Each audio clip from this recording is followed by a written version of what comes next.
जगन्यंता परब्रह्म परमात्मा क्षीर सागर में शेष सैया पर शयन करने वाले भगवान विष्णु, जिनका पाद संवाहन मां लक्ष्मी कर रही हैं, ऐसे भगवान विष्णु को मनुष्य को किस किस अवस्थाओं में याद करना चाहिए, उनका किस नाम से स्मरण करना चाहिए, ये विशेष रूप से 16 नाम भगवान विष्णु के बताए जा रहे हैं। औषधे चिंतयते विष्णुं भोजने च जनार्दनम् शयने पद्मनाभं च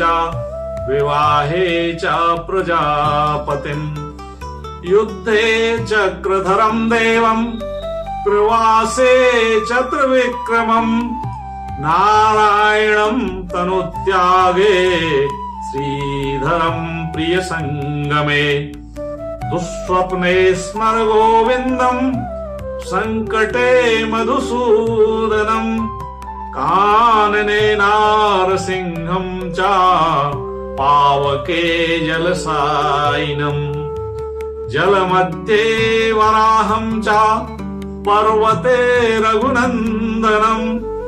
गमने वामनं चैव सर्वकार्येषु माधवम्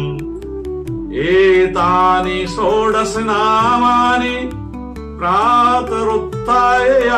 पठेत् सर्वपाप विनिर्मुक्तो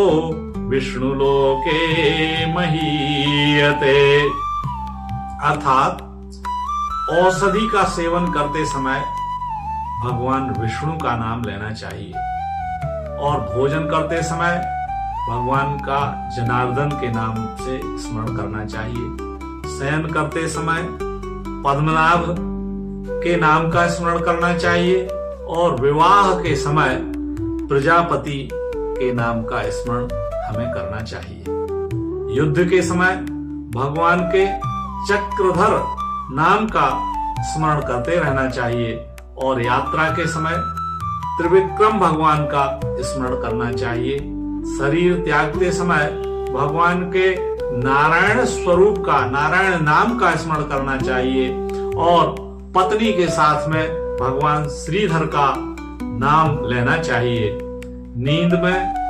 बुरे स्वप्न आते हैं तो बुरे स्वप्नों को दूर करने के लिए भगवान गोविंद का नाम स्मरण करना चाहिए और संकट के समय भगवान विष्णु के मधुसूदन नाम का स्मरण करना चाहिए। साथ ही जंगल में यदि आप हैं और कोई संकट उपस्थित हो गया है तो भगवान नृसिंह का स्मरण हमें करना चाहिए और अग्नि के संकट के समय जलसाई, शेषसाई, समुद्र पर सोए हुए भगवान विष्णु का नाम जलसाई के रूप में स्मरण करना चाहिए और जल में डूबते हुए अथवा जल में यदि कोई संकट उत्पन्न हो जाता है तो भगवान वाराह के नाम का स्मरण हमको करना चाहिए। पहाड़ पर संकट आने के समय भगवान रघुनंदन राम का स्मरण हमें करना चाहिए और यात्रा करते समय, गमन करते समय, कहीं आते जाते समय भगवान वामन का, त्रिविक्रम का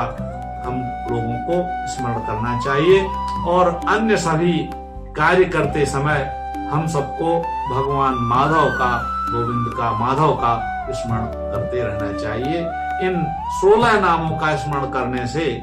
आपको जो स्थान बताए गए हैं वहां आपदा के समय किसी भी प्रकार की आपदा आप पर प्रभावी नहीं होगी, आपका संकट दूर हो जाएगा और आपका कल्याण